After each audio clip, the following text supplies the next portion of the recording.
Good evening, everyone. Welcome to tonight's meeting. Hopefully, this is going to be something a little bit different that we haven't been exposed to before without killing the person sitting next to you, because politics is a third rail, if you will. But we're going to try to do a little about politics tonight. After all, we've just had a major 2 weeks of politics that went on down in Washington. However, the politics that I'd like to focus on, at least in the beginning, would be the politics involved with the UFO or UAP phenomena. So basically, that's what we're going to go with tonight. There will be several people. There will be a panel type discussion, and we'll do our Q&A. Now, this is not our regularly scheduled meeting. However, I will be sending out a listing of the upcoming meetings that will be scheduled, along with the folks that will be part of those meetings. But tonight, I'd like to introduce you to Bruce Pearson, whom you all know.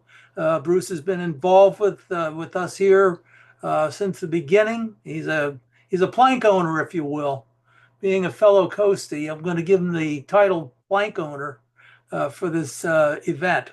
So what I'd like to do is ask Bruce to basically share his thoughts kind of on the politics that have been involved with the UFO phenomena. Now, that's a very broad ranging subject, and I'm sure, and there's no such thing as a right answer or a wrong answer, just an answer that should generate some conversation. Bruce, what do you think? Well, thank you, Joe, for your kind introduction. And I want to thank you for all the hard work it takes to put these together month after month after month.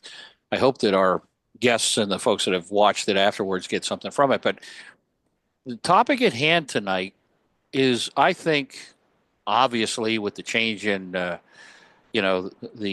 changing of the guard down in Washington, obviously it's a prominent issue. But also, you and I have been talking for the last several years about a transition, a metamorphosis, and evolving of the big picture in the area of not only UFOs but uh, tangentially how it's being entered, entered into by other paranormal investigations, and in the in the macro sense, I think that that's a very good thing. I think that the silos, the nuts and bolts people, the interdimensional uh, proponents, and the folks that have a lot of good theories in any of these areas relating to UFO phenomena um, have limited themselves because they've never thought in 20 years ago or 30 years ago, when I started in the late 70s, about whether there is some correlation here, and there may not be. So let's just say that up front.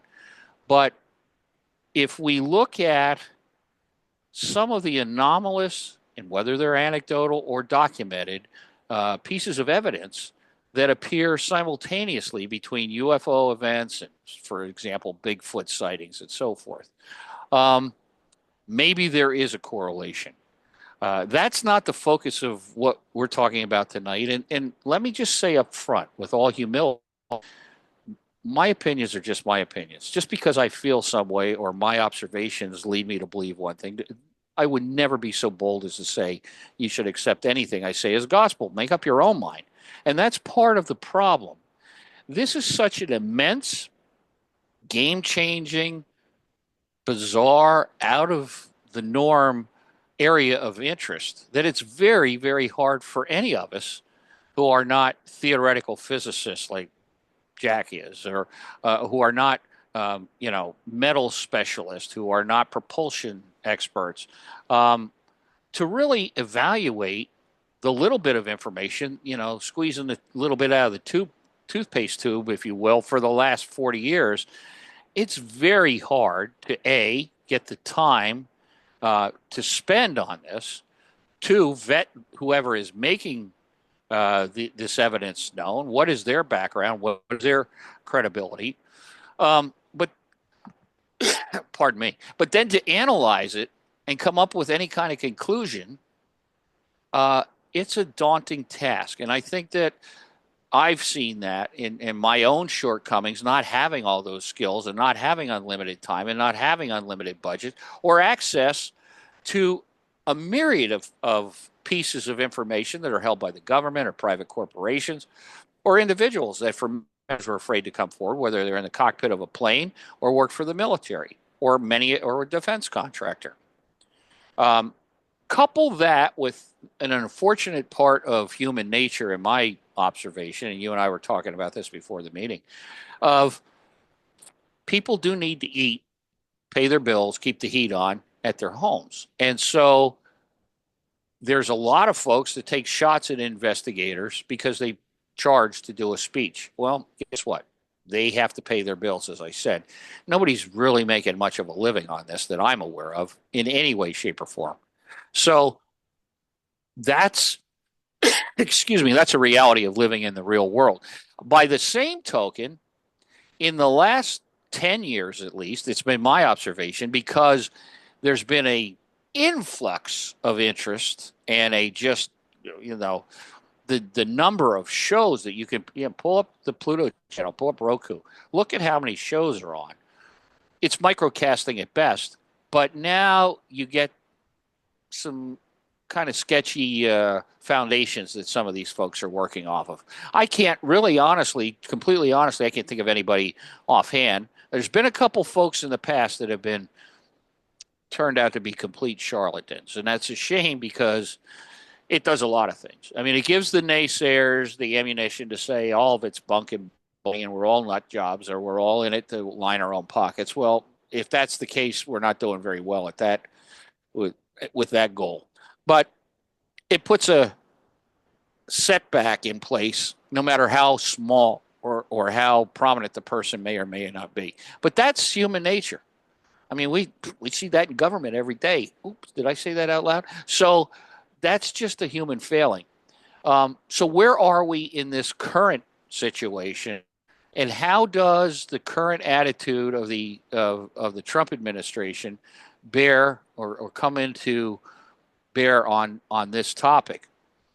I think it's probably whether no matter what your political leanings are, I think it's probably pretty clear that there are sweeping changes that a lot of things that were kept in the dark, undercover, off the record in a myriad of areas in our federal government, in the military, in Department of Defense, in military contractors, um, is probably going to see the cold hard light of day for the first time in a long time.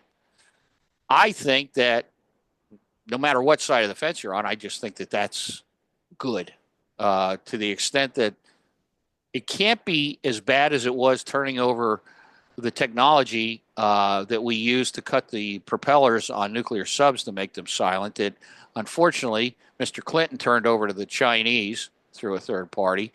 It can't. Whatever they're doing, I don't think will be as detrimental as that. So, as far as disclosure, I think that we come to an interesting dichotomy. This is my observation. Maybe wrong. Love to hear your views on it, Joe. We are technologically for the last 10 years in a position where it's kind of hard to keep the genie in the bottle. Everybody has a high def video camera on their phone and a still camera.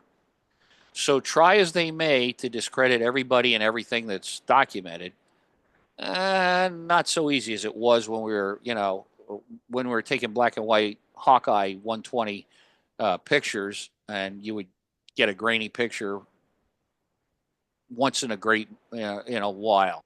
So that the sheer abundance and availability of high quality documentating um, equipment and electronics makes it much harder to keep a lid on it.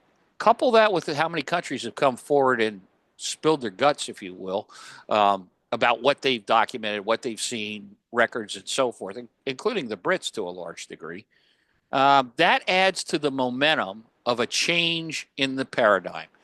Um, you know, the Disclosure Project has been on for many years.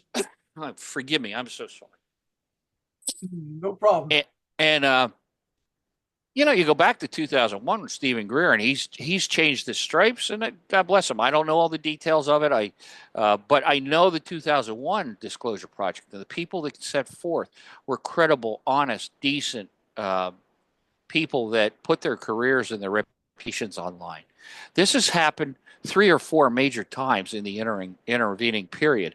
So if you look at the polls from I always go back to the litmus test of War of the Worlds when people were running each other off the roads down there in Grover's Mills because they thought it was real, even though it was said it was a radio play. To for the last 20 years, whether it was CNN or Pew or any of these polls, most people say it's impossible that there's not other life. Whether they're here, whether they're able to come here because of the distances, whether they're interested in coming here, all different relevant and important questions, but the paradigm has shifted over the last in my lifetime, and there's no denying that. And I think if you, no matter what the rationale was, no matter whether it's real or it's government, high tech, whether it's disinformation, misinformation, which we know now even more clearly than we did in the past, is rampant thanks to our friends in the CIA and the NRO and so forth. Um, that New York Times article um, was a game changer.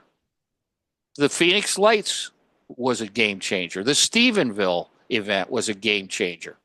You can't put this stuff out of people's minds and out of the historical records anymore. So the further we go, something's going to break to the point where it can't be hidden. I don't know what that'll be. I may be completely wrong. There's another factor in this, and it's just layer after layer after layer of, I think, things that make it very difficult. Many Americans, if not most, and it's not a judgment call, don't give a damn. They don't care. They don't know anything about it. They're not interested in hearing about it. They're more interested in who's going to win the Super Bowl this weekend.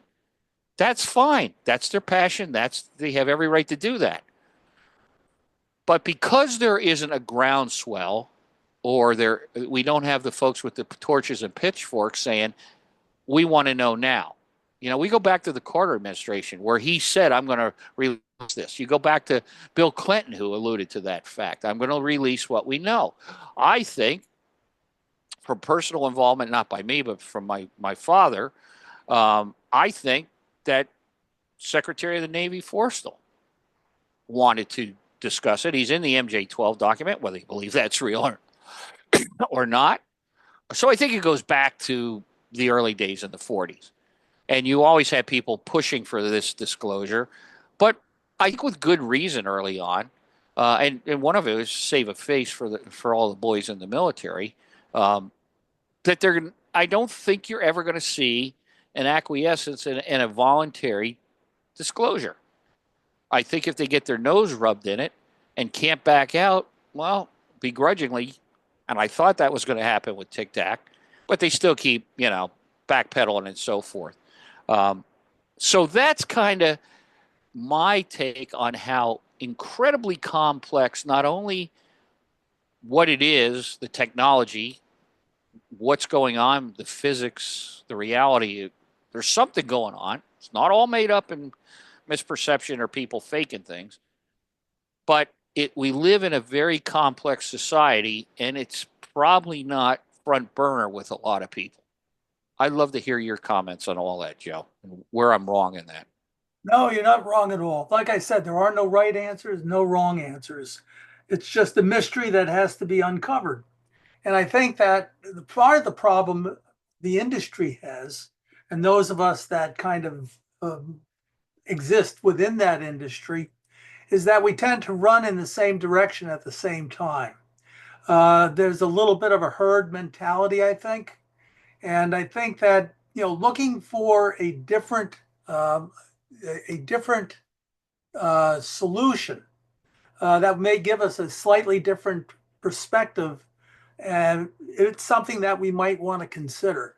I think I just see John Ventry just joined us. Hi, John. How you doing? Very good. Uh, I left a good political meeting to come to this, but oh well, this is this going is to be more a good. This will it's be a more good. fun than politics. Well, Yeah, I'll second actually, that. what we did, we started. Okay, just for those that are just joining, maybe we're looking at politics. Now we're going to start small and move forward from there. Now, right now, we've been talking about the politics of the UFO phenomena, the disclosure, and all the things that go into it. A lot of the things that we've been involved in at varying degrees, trying to come to the truth of what the phenomena consists of. Now, with that being said, uh, I'm going to show a slide deck and just some slides that I want to talk about the political aspect of them.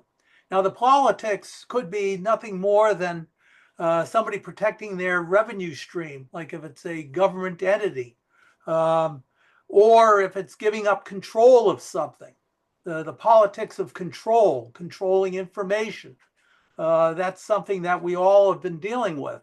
And right now, I think we have a chance, based upon what's going on down in Washington, that there's, like they say, a new sheriff in town that is pushing the envelope of disclosure, or more importantly, transparency. And of course, transparency in the UFO world means disclosure, at least partial disclosure. So, John, based upon that, let me throw the ball into your court because you're already fired up with politics from that previous meeting. So, why don't you take it? Oh, you're muted. Okay. Well, obviously, with what's going on in the Pentagon and these hearings and stuff, there's a whole, I don't know if you want to call it politics or business as usual, Blue Book 2.0. They are just not telling us the truth, and I have always felt that it's a cover story for, our advanced space program or military. But you get all these, Grush, yep. I was told there was a body, non-human biologics, whatever they called it. Show us the proof. Show us some proof. And, this thing goes on for 80 years. Project Sign, Project Grudge, Project Blue Book, now this. I don't know anything more about UFOs than I knew when I got involved in this in 1997. So I don't even know if that's politics. I don't even think it's politics. I think it's just their MO and their behavior. Well, let me point to the fact that if they're kind of keeping us going in a circular motion here, we're like a dog chasing our tail because we're not gaining anything, we're not advancing. So, isn't that a form of control? And if it's control, to what reason? To me, it seems like if you're controlling the narrative, you're controlling the funding and everything else that's associated with it. Either losing the funding if it's something, if it goes in one direction, or gaining a lot more funding if it goes in the other direction. So you're trying to push the agenda that will be most advantageous I, individually. I think that the government, years ago, without the internet, you had nowhere else to go for information unless you're going to go to the library and you're going to take out 20 books on UFOs and read them all. But I could do all of that right here on my screen in an hour or two and a lot of good information. The government, I don't think, can pull the wool over our eyes in a false flag like they did over the past 100 years or longer, I'd like to add too a couple of things. The downside risk to them, Joe and John, is if they admit that these things are buzzing around with impunity, they got egg all over their face in a major way. Yeah. That's one risk. So there's nothing that they could possibly gain politically, professionally, militarily, by saying, yeah, they're real. We don't know what the hell they are, but they're dancing around us like we're standing still. And so, and that I think is not inconsequential. But, it's interesting that it's hard to hold the false flag stuff um, in abeyance. I think people are pretty jaundiced and pretty cynical about that. And here's another issue, Joe, we were talking earlier, another layer is this birthday cake. We're up over, I believe, and forgive me, I don't want to misstate facts, but over $2 trillion in black budget expenditures in the last 50 years. It's just it's an imponderable amount of money. That's not buying overpriced toilet seats and hammers. That's deep, deep funding for stuff that we probably would look at as magic. So maybe the Tic Tacs are our own devices that are so far ahead and so, that maybe they aren't off planet. There's no way of arguing statistically that there's not something else out there alive. Whether it's interested in this rock or not is another issue, as we discussed earlier, John. But I think that it's totally possible that the disinformation and the misinformation is so rampant and embedded. Look at Doty. Look at what Doty did. Look at the damage he did. And there's another element here that's human nature. For a lot of people, this is just entertainment. Jesus, how many times have we heard Betty and Barney Hill, God bless them? How many times have we heard? I mean, I started because of Roswell. I was working at the CBS affiliate 2 years before there were any books about it. But geez, how many times can you beat a dead horse? I just heard Kevin Randall on another show. He was on with Clyde Lewis the other night. Now, they're still coming up with people and information. That doesn't mean we should dismiss it, and I'm not discrediting him or Don Schmidt or any of those guys. My point is, really, it's time to move on, perhaps, because it's just like it's Groundhog Day for the last 50 years, and to some extent. I don't know if that's a fair characterization or not. What do you guys think? Well, your UFO believer, though, the person who comes to my conferences, if you brought this question up to them, they're going to say, they're slowly breaking us in. We're not ready for the truth. It's a slow, gradual process. Now that since 2017, the government has come forward and said it's real, and this is still going to take 30 more years before we're ready to handle the truth. And I don't think that's what it is.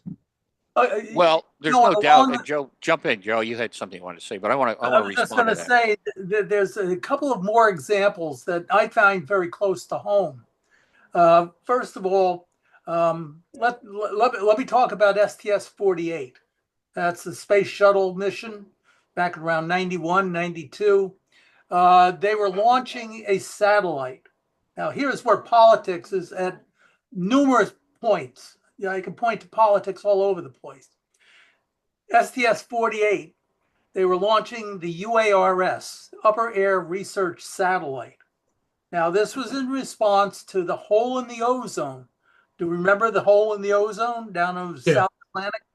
Well, that became the cause celebrate. Okay. That was the climate change focal point at that point in time. So here is a military mission that is launched from Edwards Air Force Base with an all-military crew. Okay. And it's launched at night. Okay, here we are. Now that satellite, that the space shuttle goes up, and what happens? Well, they open up the shuttle bay. They've launched the UARS, and the shuttle bay camera is automatic, and it's pointing out. And what is it? What happens? It picks up a UFO or some type of an object flying at an angle, and then making about a 100-degree turn. An right angle type of turn, and it zooms off at a high rate of speed. And then another object goes shooting up past it. It's almost like it was on an intercept course. Now, what happened was that signal was captured by a cable TV company in Montreal. It was either Montreal or Toronto. I forgot which. But anyway, so they downloaded that image. And then, of course, they held it, but they let people know they had it. Now, at the same time, soon as NASA found out that there was a UFO being captured on one of their cameras, they shut off the image. Okay, it was no longer being transmitted in the clear.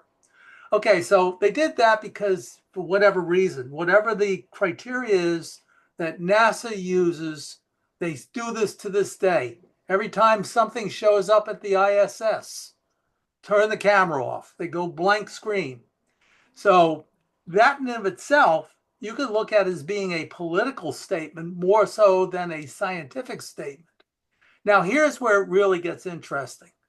Now, back in around 2008, 2009, I'm a program manager for MTC. We were being bought out by BAE. BAE is the fifth largest defense contractor in the world. Very powerful. Anyway, so we were going after a multi-billion-dollar IDIQ type of contract. And I had 75 teammates, various companies that were on my team. So anyway, I had to schedule a 2-day event in Long Branch at a hotel conference center. And my keynote speaker was Mark Brown, who was a retired Air Force colonel. Now, Mark Brown was also the mission specialist on STS-48. Now, he was my keynote speaker on that Saturday, and after which he had to get down to Washington because Monday they had more meetings with BAE. So I told him I'd drive him. So we're driving from Long Branch up to Newark Airport. And I told Mark about the incident that I had during the Apollo 11 mission on board my ship. We had 3 objects, 3,500 miles per hour. They were being tracked by radar, the ship's air search radar. And we had them visually. There were 15 people on the bridge at the time. And we had them visually as well as on radar. Now, when I told that to Mark, and that was July of 1969, during the Apollo mission. Well, anyway, Mark was brainstorming, trying to figure out what those 3 objects might have been. And at first, he thought maybe they were a Marine spy satellite that we were launching from Edwards. But it turns out that was 5 years later. So we had no answer for it. So at that time, I asked him specifically about his STS-48 mission and the objects that they had seen. Now, here's what this knocked me for a loop, because what Mark said, now he was a colonel, he was the mission specialist on STS-48. He said, I can't tell you what they were, but I can tell you what they weren't. That's a direct quote. NASA to this day still says the objects that they captured on that video camera were nothing more than frozen condensate caught in the thrusters of the space shuttle. He said, those were not frozen condensate, and it was not caught in the space shuttle thrusters. He said, now with that being said, I still don't know what they were. However, I can tell you, for 20 minutes, NASA was tracking those objects. There were multiple objects. And he said the whole time they were in contact with us, and they told me to grab a camera, the large format camera, and go to a certain window on the space shuttle. And that to shoot these objects when they flew past. He said they were flying so fast you couldn't see them, let alone get a shot of them. So that's 2 things that were totally refuted everything NASA said. I contend that was political. They were doing it politically. Now here's the final straw to stir the drink. A couple years right after that mission, Disney made a video. Michael Eisner was in it. They had famous people narrating it. And they had images that were provided by the U.S. Department of Defense as well as NASA. And it was an hour video. Now, it never got released in this country, but it was pirated and released in Great Britain. And you can see it you can see it to this day. If you go to minute 22 on that video, you will see Mark Brown with the video camera on his shoulder going to the shuttle window to try to shoot those objects. And NASA did not use its normal excuse of it being, the thruster and frozen condensate. So my contention is those are only two instances that I have knowledge of that are purely political. Now, the exact reason, that's open to conjecture. Whatever it might be is what it is, probably. Feel free to comment on it. Well, Bruce wanted to say something, but let me say this first. Oh, go ahead. I don't see any of this as political. I No. see it as military and social. Military because they're protecting, the Air Force is in charge of protecting us in the sky. And if they can't do that, that's a big problem. Or it's a cover story for our own stuff. And social because a lot of people are going to have mental health crises if aliens are real and spaceships just show up and they're going to question God and who is superior, and they're way more superior than us. I can see this as being a huge problem for a lot of people: depression, suicides, all kinds of problems. So I don't see the political angle. I see it as military and social.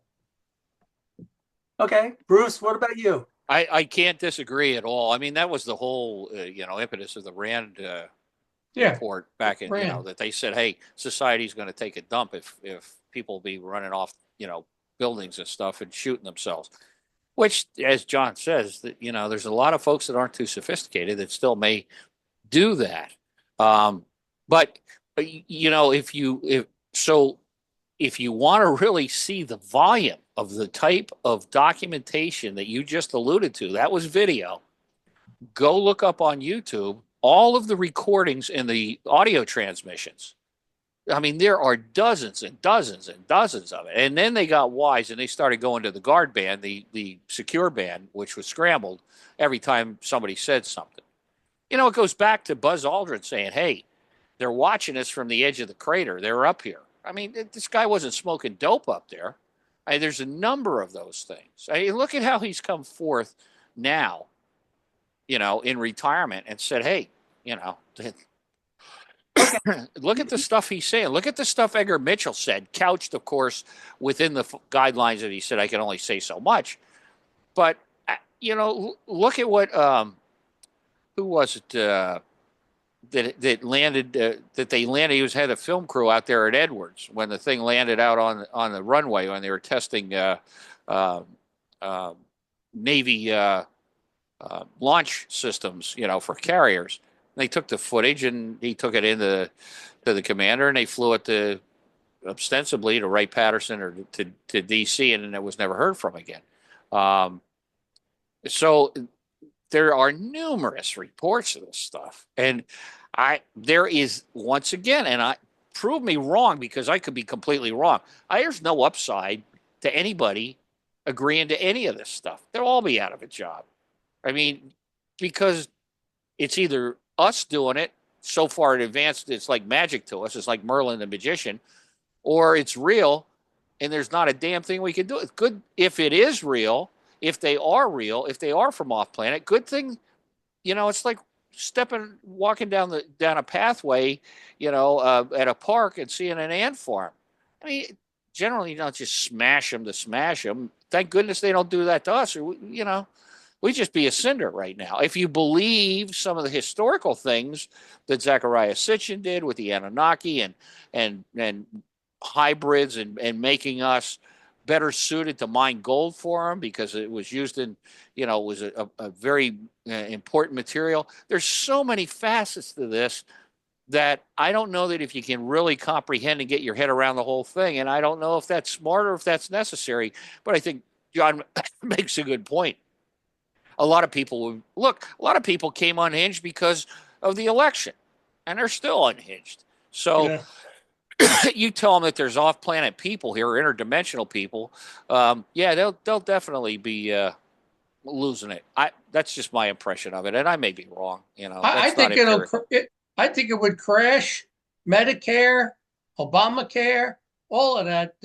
You will have 30 million Americans needing some sort of mental health treatment or more. Well, it's my opinion. You already have that, but yeah. Well, they'll just nobody's acknowledging add to it. We'll add to it. but what is the reason in 2017 for the government to come out and say, we have this program, we have these videos. Uh, the only reason to bring it, why do you need the cover story for your military? You already had the UFO cover story. Why go public with it unless it is real and they slowly got to break us in? They already had the cover story. I don't understand. Why did they go public in 2017? I have a pot. Go ahead, I Joe. I can tell you right off. I think really what the problem is that back in the at the end at the Condon when the Condon report came out and they shut down Project Blue Book, 1970. I was talking to a sailor that worked for an organization called FICPAC, which was Fleet Intelligence Central Pacific, located on Ford Island in a big concrete building. Now, at the time, I was going to some A schools there when I was in the Coast Guard. And I told this, now on board my ship, we had 3 sightings, over a 20-month period. And I told this, I was playing tennis with this Navy yeoman. He was the same rank as I was. And I told him about the sightings, and next thing you know, he's laughing. I said, "Oh, here it is." He's laughing at me because he thinks I'm a UFO nut. And then he said, "No, that's not the reason I'm laughing." He said, "The reason I'm laughing," he said, "we're getting thousands of these reports every year just from U.S. military craft, ships and aircraft. Thousands of them every year. Now, all of a sudden here, fast forward to 2017, and here's a couple of images that were taken and leaked, either accidentally or intentionally. And all of a sudden, they have all this stuff going on down in Washington. And it's nothing. They're talking about a handful of sightings where they could be talking about thousands of sightings over a 20, 30, 40-year period, 50 years or more. And they're not. So if you really wanted a disclosure, and these things have been tracked, documented, the reports that have to be sent in, the sit reps we had to send one in on the July sighting that we had. And that was a sit rep. It goes into the ether, and then nobody hears anything ever again about it. The only reason I knew anything about it is I met this Navy yeoman, and he kind of gave us an insight into what they're getting there and what they have to process. So that has to be a political rationale. You're right. It could be maybe they think that we're all too stupid or too scared to be able to deal with it. But I don't think that's really true. I don't think they really believe that anymore. 70 years ago, yeah. All types of our institutions would have been crashing and burning. But I don't think we'd have the same effects today because we have been conditioned for about 70 years. That's just my thought about this. But look at how they've already gyrated a few different ways. See, they thought we were so stupid that we would believe anything. We go out to the rock in California and pray to the space people. You come out in 2017 with the Academy to the Stars, right? Now, come on, the government's behind that. Bigelow's in his pocket. How do we do this? Well, you need a rock star if you're going to pull in young people. We get Tom DeLonge because he wrote a novel at some point, about aliens being demonic, by the way, that this whole thing is demonic with these aliens. But, they ruled that out. They sold stock. It collapsed. Okay. They had to go back they had a staff meeting. They said, this ain't working. Nobody's fallen for this. What do we do next? So now they dropped it.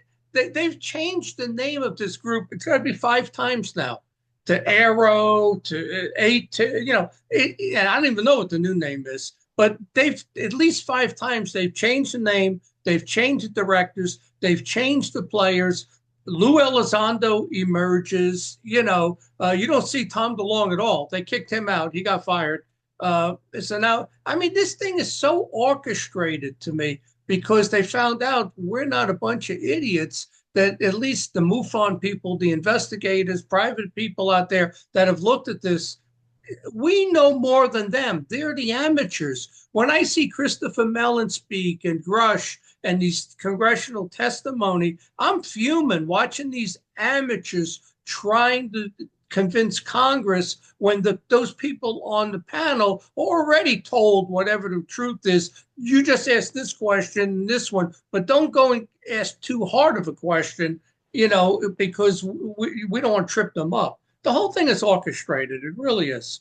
Yeah, absolutely. I would only like to add, if there is no boogeyman, you don't need anybody to protect you from the boogeyman. So if you want to have a space command, if you want to have a space force, maybe let's bleed some of this stuff out there and say, yeah, it's a good thing we got that space command out there doing it, Yeah. So there is a rationale why it would be in their best interest to, you know, yeah, I think the whole thing to the Stars Academy, what the hell was that? That came and went money so grab. fast. Well, it's like, really, did the wind blow in the other direction? That showed. That showed. Look at just. It's the same as what they just did to Trump. They had so little regard for the public that they put out that Academy to the Stars thinking they'll buy anything. And let me tell you, there's a lot of people who believe all of the shit that Yep. that has been said. And look at what they did to Trump. Break pulling his wife out of the house and Russia, and all of these lawsuits and all of these a misdemeanor is now 90 felonies. They have no regard for the public at all. Zero. Exactly. But again, I think it's like the tentacles of an octopus. They reach out in all directions, and they touch on so many different things that you wouldn't think should be involved in it. But it's all part and parcel of some type of a master plan, a grand plan of how to control us. But that octopus thing, that was part of a program, I think, with Richard Doty. Wasn't there the octopus Yes, and did you John ever see that Alexander? documentary, John? Well, that's an alien. That's an alien creature. Yeah, No, no, I mean, there was an agency called the Octopus, right? exactly. Yeah. And that guy that did the documentary ended up, he deathed himself somehow as part of it. But it's a very, very well done documentary about how, and so, I think that at least we're seeing, and again, I don't care what size of fence you're on, but I think we're seeing they're trying to, it's like a ramen noodles pack. They're trying to pull these noodles apart a little bit and start to, put some spotlights on this. There's a lot of stuff being closed down now that is just mind-blowing stupidity. And I don't know, maybe it's going to continue. Maybe something will get better. I think that if anybody, I think George Orwell understated what the hell was going to go on, but our friend Klaus Schwab picked up where he left off. And I also think really that it's hard to imagine how deep this deep state is, and how these guys are going to fight tooth and nail not to give up their turf and their money. So it's not funny. Yep. Hey, where is Jack Sarfatti tonight? I don't think Jack is going to be on. I sent off the invitation to him kind of late. Okay. He said something. I think he said he was in England or something. All right. Hey, here's another question. Here's another question. You brought up Project Blue Book, whatever, 1970. When I joined MUFON, being naive on the field, I said, oh, well, Project Blue Book was October of 69, and MUFON started in May of 69 because they knew it was coming to an end. I'm sure there were newspaper articles, they were concluding Project Blue Book, and they needed a civilian organization. But, other people like Richard Lang said to me years ago, no, John, they just turned it over to a civilian group, because you don't get FOIAs and things like that. So So in your opinion, was MUFON started because Blue Book was ending, or did Blue Book start MUFON? That's an interesting point. I think you don't want to ask me the number of arguments that on both sides of that. Yeah. First of all, Blue Book was a joke anyway. It was not a real it was not a real deal. It was the face to the public that only released part of the things that they investigated. They Yeah. they didn't release everything. No, So if it's part of a scam from the get-go, they needed to continue a scam. So MUFON would not have access to all the information that Blue Book in theory had because they were military and they had, the clearances and everything to go and investigate a lot more. So I think, yeah, I think there's a lot that was part and parcel of a command and control of information. What goes into the public domain, what stays out of the sight of the public domain. So, I think MUFON from the very beginning always had uh, two or three people closely connected to the government, mhm. always. mhm. And those people changed over the years. But, even though they put a face to the public, to the investigators, there was always that inner circle meeting and communications that nobody knew about with the military and our government. I really believe that now. It wasn't just a group of guys in Indiana and Missouri that Yeah, got it started. I couldn't who agree with is you the more. big, And out who's of the, due who is the, respect, I'm sorry, Joe. Go ahead. I was just going to say, who is the big debunker back in that period of time? He was on Who, the board. Philip Class? And Menzel, Yes, yeah, Menzel, Glass. Menzel was before Class. yeah, Menzel, then But Class. Klaus is the one. He did a lot of damage. He was also on the board of trustees for uh, Situ, Society for the Investigation of the Unexplained. Yeah, What's his name? And he was there specifically to divert. If anything was going in a certain direction, his voice was always there to push it back in the direction that they wanted it to go. I with mean, Yeah. Class and Shermer and that whole bunch. yeah, Those guys are pathetic. They make such very stupid. effective though. Yeah, but they were very effective for doing what Absolutely. they And this goes wanted. back to what I'm saying about the vast majority of the public doesn't really give a damn, doesn't pay a lot of attention. And anytime they hear something negative, it's the same crap that in my professional career back when I was in Denver and so forth, those jerks in the control room had to play the X-Files music, whatever he had a story on, and make Yep. everybody look like cartoon characters, like a bunch of buffoons.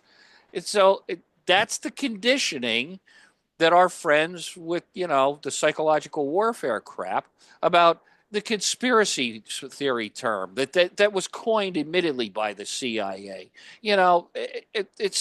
It's very hard. And now let me bring up another issue because I think this is another layer of the onion.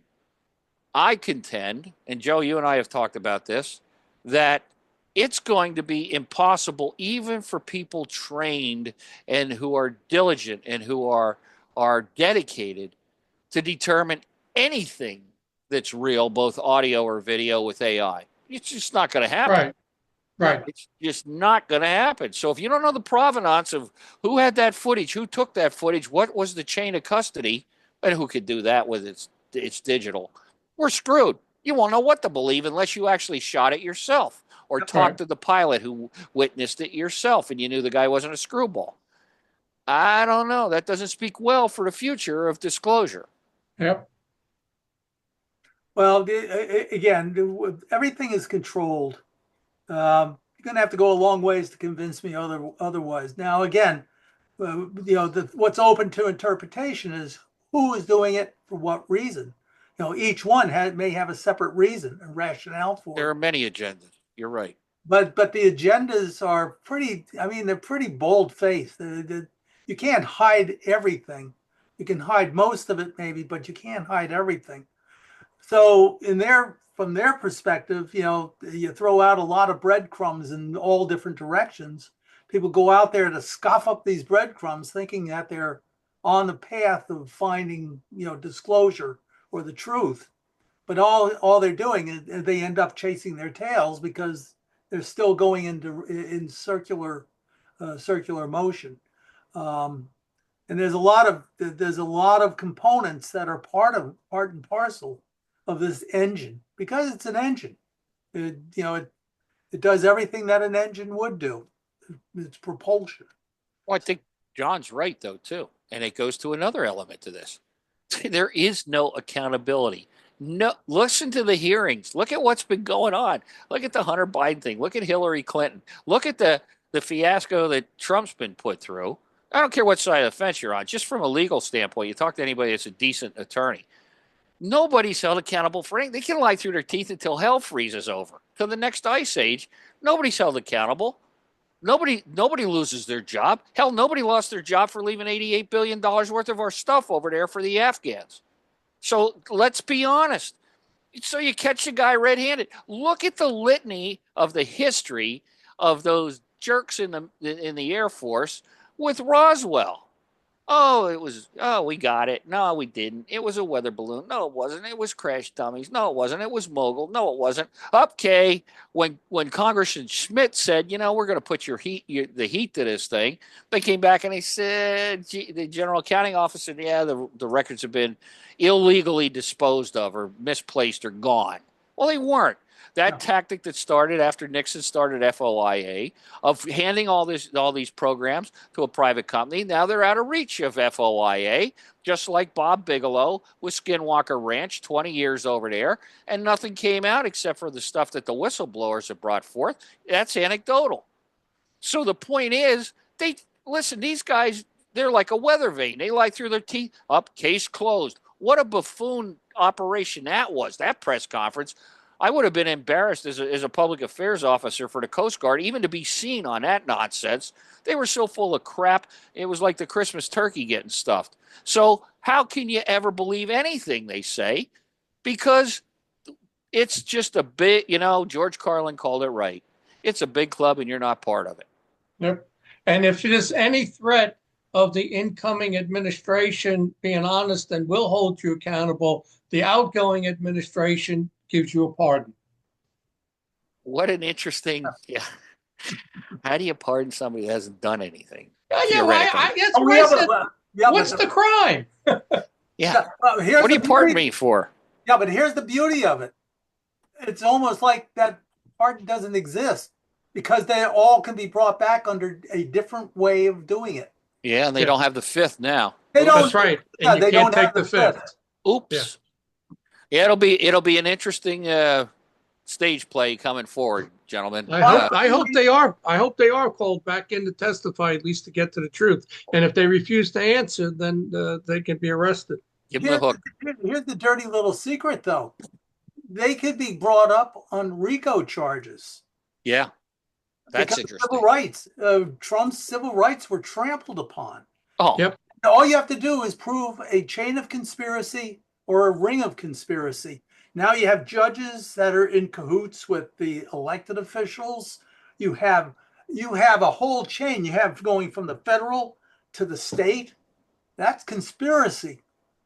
And they would have a hard time showing why they were not conspiring to take away his freedom. I've always said they should go after Soros on RICO charges, too. Oh, absolutely. This guy has been a clear threat to this republic from day one. And Europe, he makes no bones about it. And there's arrest warrants for him. And Klaus Schwab and that bunch of scumbags. Yep. The things they say publicly in those speeches speak for themselves. Yep. They're unbelievable. It's like a B movie with these idiots. Except they've taken Europe over. Nearly every country has a Kamala Harris leader. Yeah, absolutely. Look at almost those that went to his university or whatever the hell he called it. Academy. Trudeau went to the academy, but well, I think Trudeau's getting ready to be fitted for an orange jumpsuit, though. I think he's on his way out, even though he's destroyed that country too. Yeah, but they built it. First of all, the Fourth Reich is alive and well and living in Europe. Klaus Schwab's father was a Nazi. Read the book, The Fourth Reich. How far they've gone down the path of socialism. And oh, my God. They're right there. They're right exactly where Hitler would have loved it to be. Yeah. I'm going to throw something out to you, gentlemen, and I'd love to hear your response. It is my honest opinion that when down the road at some point when this all shakes out, I don't think we'll be concerned as much about China or Russia as we will be again worried about the Islamic State. I think it's going to be a holy war. Go look at the video from cities all over the world, all over Western Europe, Norway, Sweden, Spain, England, Germany. These people are militant in the streets. It's a caliphate, and they want to go see Allah. Anybody who calls it religion, if you don't join, we're going to kill you. That's a little sick in my mind, but I think that's where it's going to end up. What do you guys think? Well, here's the thing, too.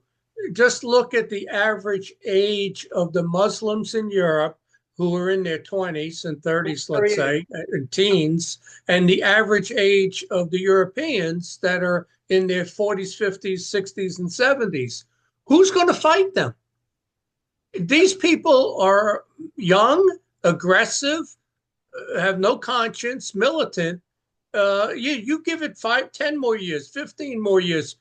It's 50-50 in population, but it's 70-30 in people under 30.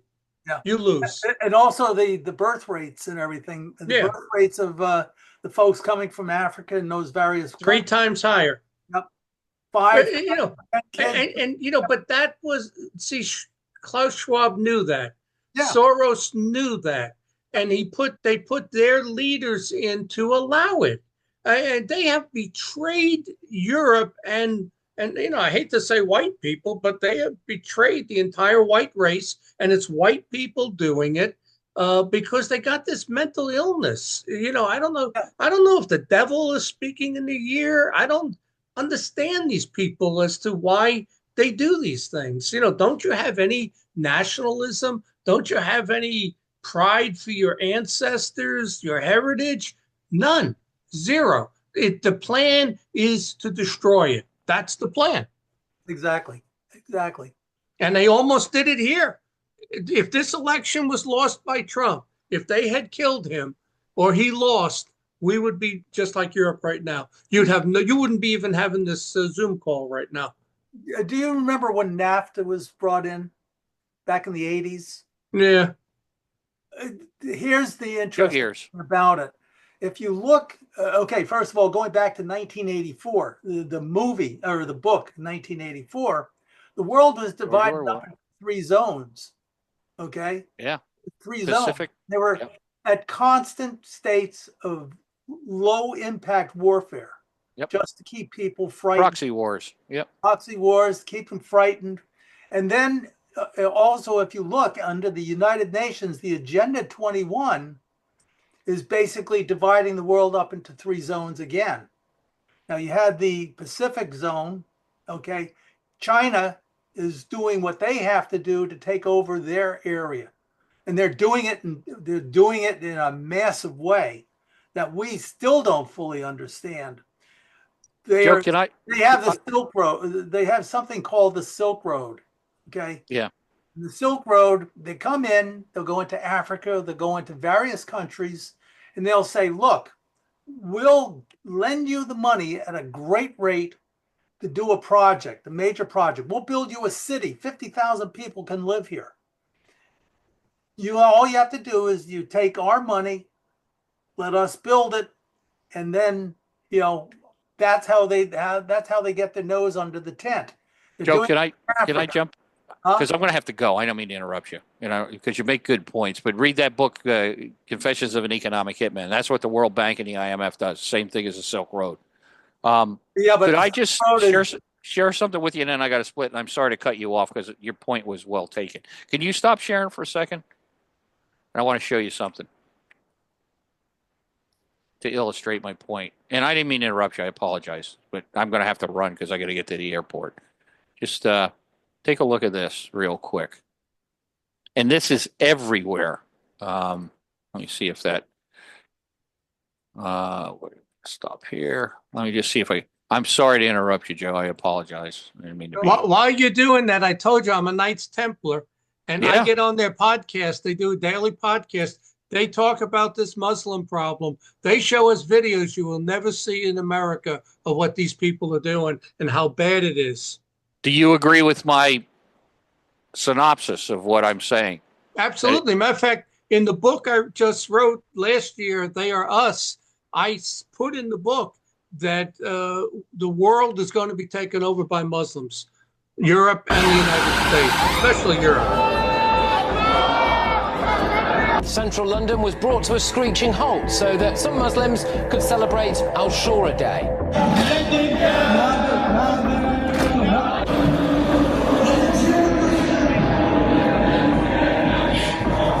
When was it announced that the street would be shut down? Anyway, you know what I'm talking about. And there's thousands of them screaming and chanting. And they're, like you said, these are 30 and 40-year-old guys. I wouldn't want to go to fight against them. I've got to run, gentlemen. Please forgive me. I've got to run to Newark Airport. Hey, I'm having a good time. So forgive me for ducking out on it. Joe, go back to your point. I didn't mean to cut you off, but I thought that was important to see just how strident this. And it's every city in Europe. It's and thousands in the street. How about in Manhattan when they took and did their prayer mats in the middle of the intersections and blocked those intersections? If you put your bumper over one of those hash marks, the brownies will give you a $200 ticket. But these folks could block traffic for an hour when they were letting them get away with that. It's not going to go away, and it's not going to scale down. It's going to enhance and become more intense. Look at that city in Michigan that has a Muslim mayor and a Muslim council, and they wanted to institute Sharia law. And sorry, that's against the Constitution. Not going to do it. But they tried. Sorry, guys. This was, I think, a great meeting. Thank you for putting up with my long-winded talking. And it shows as long as there's big money, money can buy anybody and anything. As long as Soros is throwing billions, he can change the world.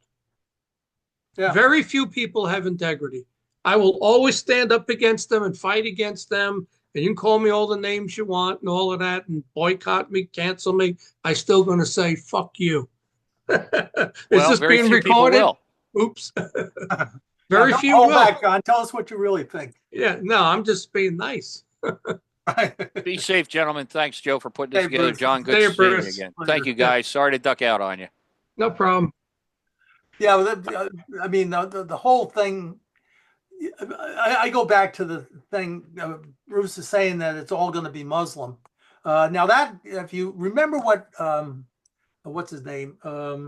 Did you read my book behind you, They Are Us? Yes. I mentioned the Muslim thing in there, if you remember. But but I think it goes beyond that, because the United Nations and Agenda 21, now Agenda 2030 and Agenda 2035. Yeah. The plan of action, first of all, Europe is in big trouble. They're sucking pond water because they reached that zero population growth. Yeah. And because of that, they're finding out that there's a problem. It's a two-edged sword, that you need to have young people coming up to take care of the old people, basically. And also the number of people that are supporting each retiree is dropping down. Yep. So this whole thing about bringing people in, the way the Democrats are doing it, they say, well, but yeah, we'll do it this way. Because they don't want people, they don't want more people being added to the overall population.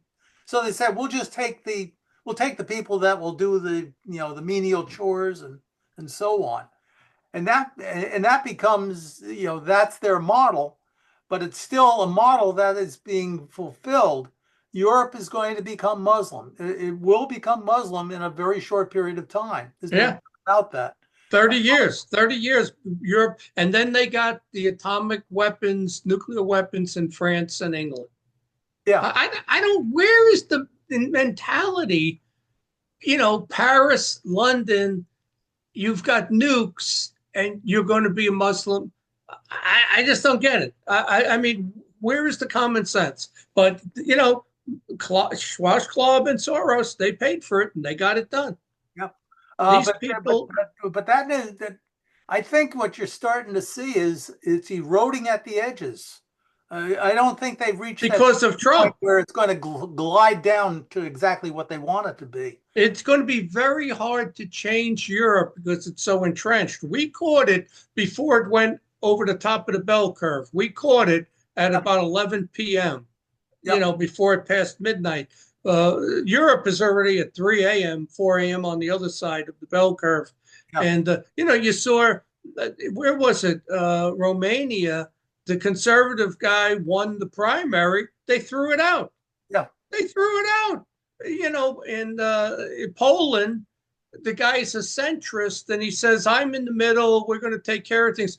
As soon as he wins and he gets in, he shuts down the media, the televisions, everything for a week, comes back and he says, we're 100% in with the EU on Muslims and Africans coming in, and we're fully in line with them. He lied the whole time.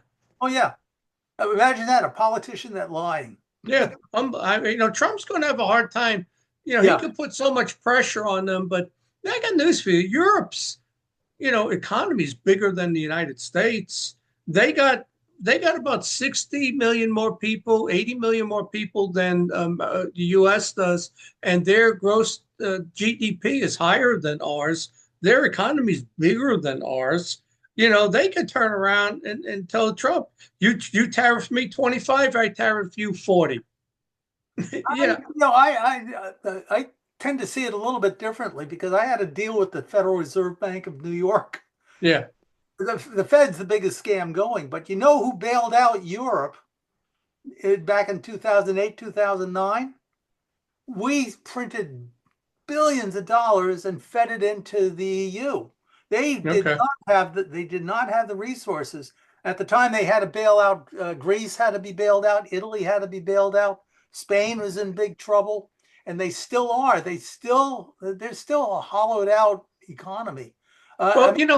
They need to run Europe. They still have separate countries and all of that. They need to run Europe where those countries are states. And this one real economy, even though you have the EU, but you still, you don't have it. Every year they switch who's in charge. It was Hungary and now it's Poland. You get 1 year and you're in charge, but you're still separate countries and stuff where it's not run like the United States. Well, the model that they modeled it after the 1946, the United Nations. There was a big push to make the United Nations a world government, okay? And they modeled on the United States of America. They wanted all countries to become, they wanted to have federalism. And my mother was a member of something called the United World Federalists. Now she was a liberal progressive, an artist. She went to Cooper Union, a smart woman. She had 160 IQ. And I remember as a little kid, being dragged to these meetings out in East Hampton. As a matter of fact, the woman that was in charge of the chapter out there was Roosevelt's niece. Her name was Carl. And I remember being thrown on a stone floor, sitting behind a sofa in this very, very fancy cottage in the upscale part of East Hampton. And my mother was the chapter secretary, so she had to do correspondence. She got 2 letters from Albert Einstein, who signed on to it. Now, years later, the last time she had anything to do with it was around 1970, and they had a big convocation at the Duke Estate here in New Jersey. And they had all these big name people. My mother was not one of the big name people, but that was the last meeting that she went to. And what they've been doing, they've been pushing this all the way through. So the Agenda 21 and all of that is the culmination of what they started back in 1946.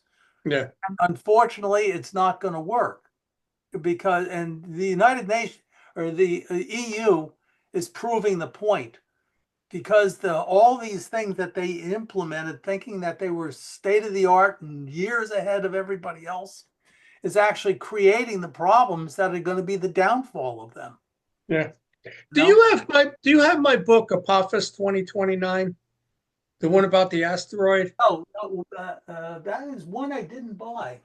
Yeah, it's pretty thick. It's about 460 pages. Well, if you do have it or whatever. It's too long for me. Yeah. Well, the first few chapters, I set the world up in the year 2029. I wrote it in 2011.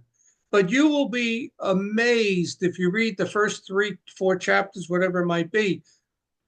I'd say half the things Trump has done came right out of that book.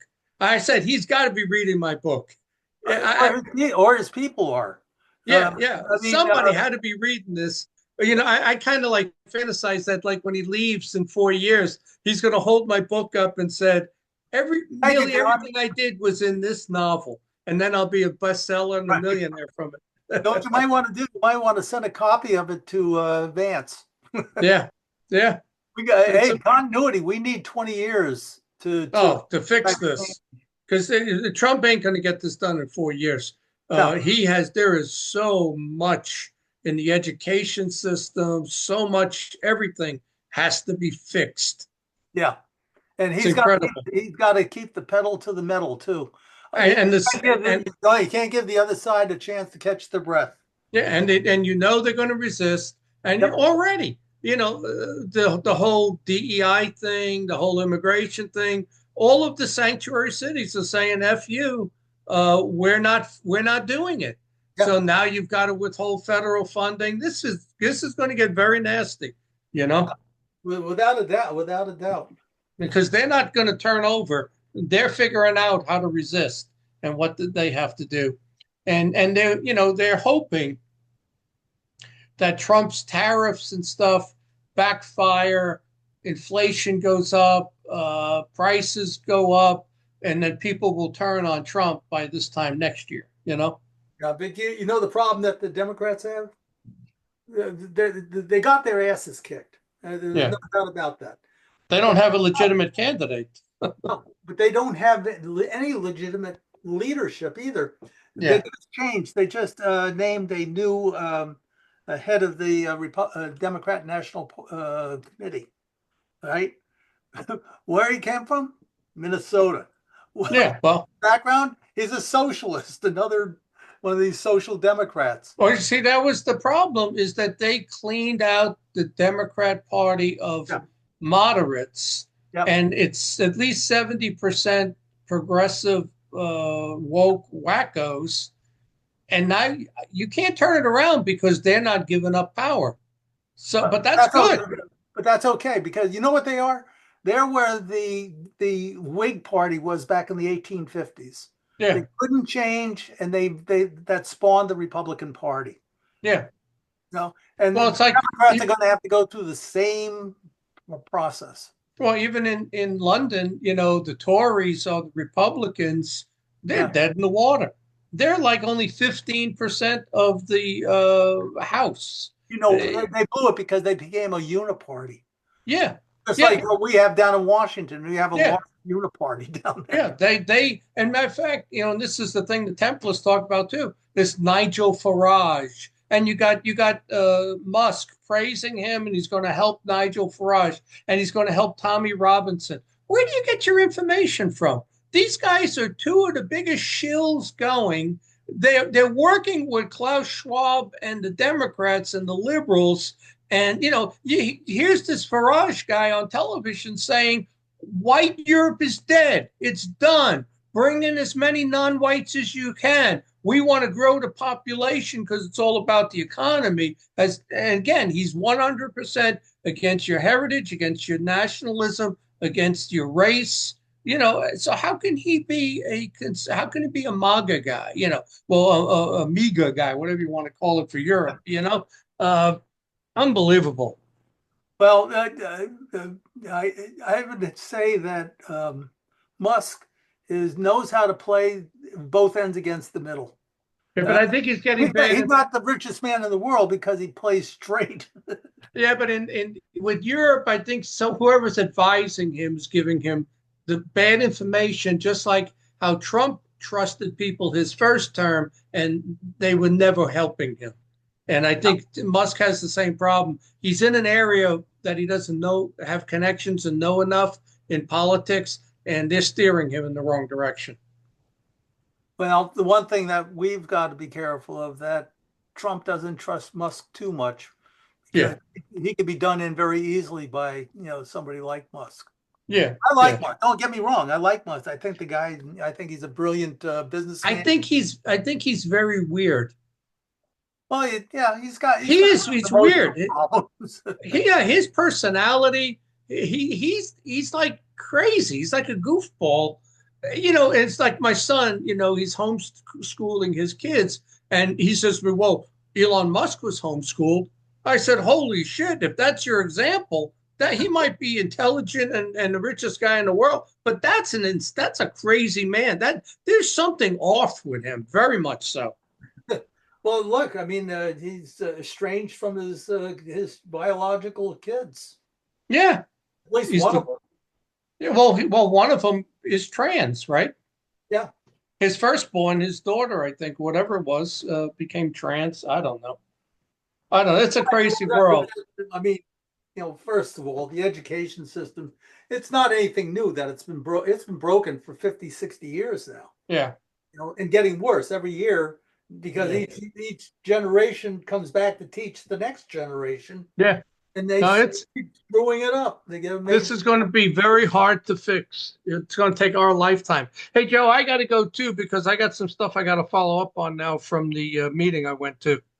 Yeah. Okay. Well, thanks for joining. It was a lot of fun. I'm going to upload this to to YouTube. So okay, I'll send you the link and everything. All right. Sounds good. See you. Okay, John. Have a good one. All right. Bye.